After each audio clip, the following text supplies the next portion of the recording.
Hey everyone, and welcome back. In this video, I'll show you how to connect Slack with Trello to manage your projects without leaving your chat first. Go to your Trello board and click the Share button at the top. Copy the board link. Now, open Slack and go to the channel where you want Trello updates. Type Trello, subscribe followed by the board link you copied. Slack will ask you to authorize the Trello integration. Click Allow to connect your accounts once connected. You'll get notifications in Slack whenever cards are created, updated, or assigned in your Trello board.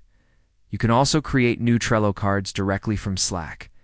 Just type Trello, followed by the card title and description, to see all your assigned Trello cards. Simply type Trello me in any channel or direct message, and that's it.